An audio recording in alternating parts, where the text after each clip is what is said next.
नमस्कार न्यूज 7 रो स्वतंत्र साक्षात्कार को स्वागत करुछि मो अविनाश। वर्तमान समय रे विषाद और चापग्रस्त और एथिपई होउथबा नाना रोग आमको चापड़ी धरुछि। एही समस्या जे केवल कर्मजीवी मानकर ताहा नुहे, पिलांक ठारू वयस्क समस्ते विषादग्रस्त चापग्रस्त। तेबे किभଳି मिलिबो एथुर मुक्ति, किभଳି आमे विषाद और चापरु दूरे रहि परिबा, आज से विषय जानिबा। आज आम सह अछंती जैन मुनि श्री आचार्य अरविंद गुरुजी। तांको आम कार्यक्रम को स्वागत करिबा, तांको ठारू जानिबा ए शुभ्र सरल उपाय। मुनि जी, आपको हमारे कार्यक्रम में बहुत बहुत स्वागत। आशीर्वाद। मैंने आपसे मुलाकात करने से पहले मैं आपका प्रोफाइल पढ़ रहा था। 13 साल की उम्र में एक वैराग्य भाव आ जाना, संन्यास ले जाना, जो एक बहुत अल्प आयु होता है, समझने में, समाज को, दुनिया को समझने में थोड़े दिक्कत होते हैं। आप इतने कम उम्र में कैसे भाव आ गया आपके मन में? हाँ, देखिए, कोई भी व्यक्ति सन्यासी बनेगा तो उसके लिए वैराग्य जरूरी है। वैराग्य के दो कारण। पहला कारण, किसी व्यक्ति के साथ कोई ऐसी घटना घटित हुई हो जिसकी वजह से उसे वैराग्य हो गया। वैराग्य होने का दूसरा कारण, ऐसी कोई घटना घटित होते हुए देखा हो जिसकी वजह से उस व्यक्ति को वैराग्य आ गया। जी। वैराग्य आएगा तो मोह का बंधन टूटने लगता है, अटैचमेंट, आसक्तियां हटने लगती है। तो मेरे जीवन में भी मेरे साथ एक ऐसी घटना घटित हुई जिस वजह से मुझे वैराग्य हुआ। मेरे पिताजी की बड़ी बहन, उस समय उनकी उम्र 40 साल की रही होगी और उनके 6 बच्चे थे और वे छोटी उम्र में ही चल बसे। तो हमारे परिवार में, घर आंगन में, राजस्थान में हवेलियां होती है, तो आंगन में बैठे बहुत सारे लोग रो रहे थे। उससे पहले मुझे ये पता नहीं था कि कोई आदमी मरता है क्या। हम तो ये सोच रहे थे कि हमने जन्म ले लिया और हम अमर बन के आए हैं, अब हमको यहीं रहना है। जब मेरी माता उठ के कहीं जा रही थी तो उनसे पूछा, ये सब लोग रो क्यों रहे हैं? उन्होंने कहा, तुम्हारे भुआ जी का स्वर्गवास हो गया, तुम्हारी भुआ इस संसार से चली गई, इसलिए रो रहे हैं, उसका दुख हो रहा है। तो हमने पूछा कि वो चले कैसे गए? बोले उनको मौत आ गई तो वो चले गए। कहा मौत कब आती है? बोले इसका कुछ पता नहीं, मौत तो कभी भी आ सकती है, किसी को भी आ सकती है। इतनी वार्तालाप हमारी माँ से हुई और मेरी माता चली गई, वहाँ से किसी और काम में लग गई। मैं एक झरोके में बैठा था, खिड़की में। वहाँ बैठे बैठे फिर मेरे चिंतन की धारा चल पड़ी कि अगर मुझे भी मौत आ गई तो क्या होगा, और मौत तो आनी है। ये अब मुझे पता चल गया कि किसी भी समय आदमी जा सकता है। तो मेरे मन में विचारधारा चलते चलते फिर ये विचार आया कि मौत आने से पहले पहले ऐसा कुछ काम करना चाहिए जिससे जीवन सफल हो जाए, जिससे जीवन जीने का आनंद आए। फिर ये चलते चलते काफ़ी टाइम हो गया, फिर वहाँ से तो चले गए। फिर मन में आया, ऐसा क्या काम करूं जिससे लोग मुझे याद करें, ऐसा क्या काम करूं जिससे मेरे मरने के बाद भी मैं लोगों के दिलों में रहूं। ऐसा सोचते सोचते फिर बहुत से विचार आए, कभी राजनेता बनूं, कभी IAS अफसर बनूं, कभी कुछ बनूं, कभी डॉक्टर बनूं। फिर आखिर में सोचा, ये बन भी गए तो होगा क्या? तो मूल बात है, दुख मुक्ति कैसे हो। तो दुख मुक्ति का और कोई साधन और कोई रास्ता नज़र नहीं आया।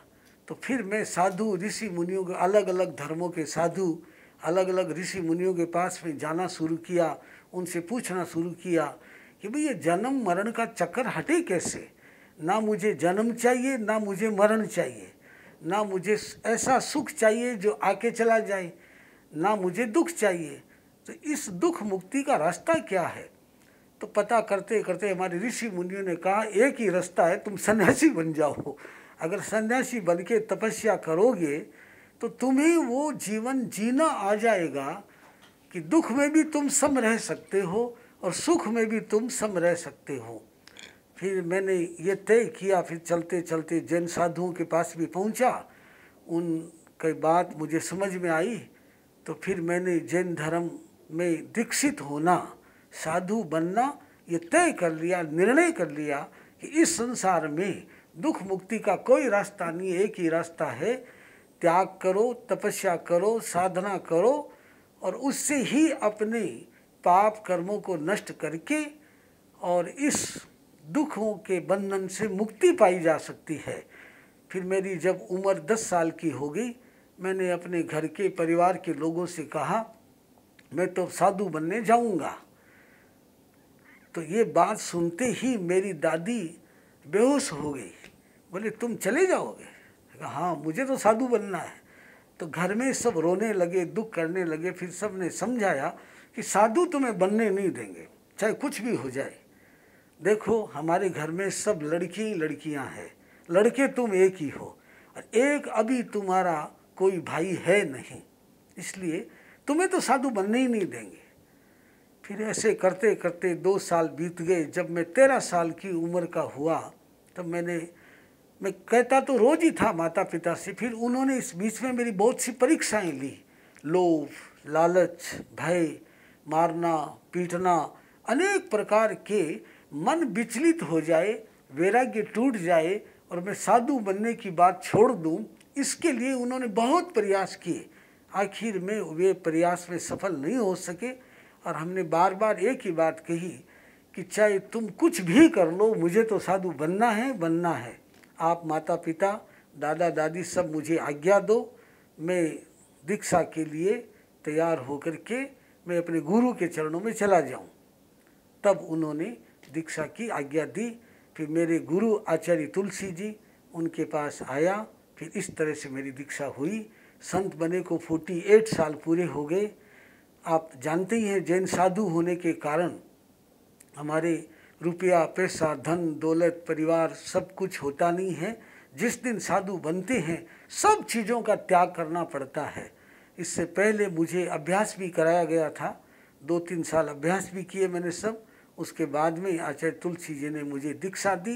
दीक्षा देने के बाद में छोटी उम्र में थे तो हमारे यहाँ तो एक परंपरा रही है कि दीक्षा के साथ में शिक्षा और संस्कार। तो पहले सभी हमारे संघ के जैन धर्म में 13 पंथ में दीक्षित हुए तो वो सारी संघीय पढ़ाइयाँ पूरी की, BA में किया। उसके बाद में फिर हम मेडिकल में चले गए, फिर आयुर्वेद, फिर होम्योपैथिक, फिर नेचुरोपैथिक, ऐसे सारी पैथियों का शौक था, सारी पैथियाँ कर डाली। बचपन से ही ऑपरेशन का शौक था तो पहले ऑपरेशन में चले गए। इस तरह से पढ़ाई करके फिर करीब करीब अभी पिछले 25 वर्षों से मैंने रिसर्च के 3 विषय तय किए थे। पहला ये, जितनी ये हम पेड़ पौधे देख रहे हैं, जितनी वनस्पति देख रहे हैं, ऐसे कौन से पौधे हैं जो मानवीय समस्याओं का समाधान करते हैं। तो पहला रिसर्च का विषय ये रहा। दूसरा रिसर्च का विषय, बहुत सी शारीरिक समस्याएं, बीमारियां ऐसी है जिन्हें मेडिकल में कहते हैं क्रिटिकल बीमारी, असाध्य रोग, तो उन्हें हम जड़ी बूटी और आयुर्वेद से कैसे समाधान करें। तीसरा रिसर्च का विषय ये रहा कि कुछ समस्याएं मानसिक है जिसका कोई मेडिसिन नहीं है, कोई टेबलेट नहीं है। तो ऐसी मानसिक समस्याओं का, जैसे डिप्रेशन, अनिद्रा, भय, और आज के ज़माने की एक नई समस्या है घर घर की, अनएडजस्टमेंट, यानी पर्सनालिटी क्लेश, ईगो का टकराव। तो इसका समस्या का समाधान हम मेडिटेशन, ध्यान से कैसे करें, ये 3 मेरे रिसर्च के विषय रहे। उन्हीं पे ये कार्य चला।